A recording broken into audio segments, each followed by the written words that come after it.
بسم اللہ الرحمن الرحیم۔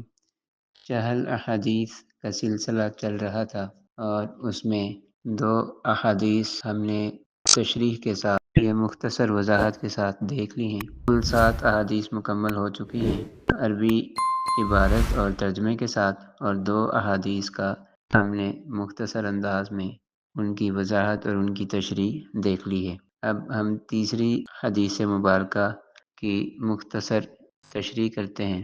حدیث شریف میں آیا تھا کہ اللہ کے پیارے نبی علیہ الصلوۃ والسلام نے فرمایا، قال ان تؤمن باللہ والیوم الآخر والملائکہ، کہ آپ ایمان لائیں اللہ پر اور آخرت کے دن پر۔ اب تیسرا پوائنٹ یہ ہے، تیسری حدیث مبارکہ یہ ہے، والملائکتی، آپ ایمان لائیے ملائکہ پر۔ ملائکہ کس کو کہتے ہیں؟ فرشتوں کو کہتے ہیں۔ یعنی کہ تو ایمان لائے تمام فرشتوں پر، یعنی وہ تمام فرشتے جو اللہ تعالیٰ نے پیدا کیے ہیں اور قیامت تک پیدا ہوتے رہیں گے۔ یعنی کہ دنیا میں پہلا فرشتہ جو آیا، کائنات کے اندر اللہ تعالیٰ نے پہلا فرشتہ جو بنایا، اور جو آخری فرشتہ اللہ تعالیٰ پیدا کر چکے ہیں یا کریں گے، وہ تمام فرشتے، ان سب کے اوپر یہ ایمان لانا کہ یہ فرشتے بھی اللہ تعالیٰ کی مخلوق ہیں اور یہ اللہ تعالیٰ کی نورانی مخلوق ہیں، اور یہ اللہ تعالیٰ کی طرف سے مقرر کردہ کاموں کے اوپر مقرر ہیں۔ یعنی اللہ تعالیٰ نے جو کام جس فرشتے کے ذمہ لگایا ہے، جو ذمہ داری اس کو دی گئی ہے، وہ اس کو بڑے احسن انداز میں اس ذمہ داری کو پورا کرتے ہیں، اور اللہ تعالیٰ کی اطاعت اور فرما برداری کے اندر مشغول رہتے ہیں، اور اللہ تعالیٰ کی نافرمانی نہیں کرتے۔ یعنی اللہ تعالیٰ کی کسی بھی طرح سے کوئی نافرمانی یا اللہ کے حکم کے سامنے قیل و قال یعنی چوں چرا کرنا، ایسا ہرگز فرشتوں سے نہیں ہوتا، فرشتے ایسا نہیں کرتے۔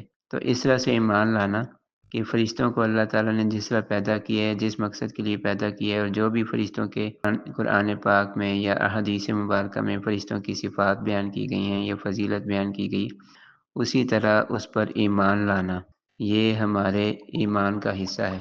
جیسے فرشتوں میں 4 فرشتے اللہ تعالیٰ کے ہاں بہت ہی زیادہ مقرب ہیں اور اپنا ایک مقام رکھتے ہیں، اور وہ 4 مشہور فرشتے جن کو ہم لوگ حضرت جبرائیل علیہ السلام کے نام سے جانتے ہیں، حضرت عزرائیل علیہ السلام کے نام سے جانتے ہیں، اور حضرت اسرافیل علیہ السلام اور حضرت میکائیل علیہ السلام کے نام سے جانتے ہیں۔ 4 اللہ تعالیٰ کے بہت ہی مقرب فرشتے ہیں اور مشہور فرشتے ہیں، اور فرشتوں میں بڑے فرشتے ہیں۔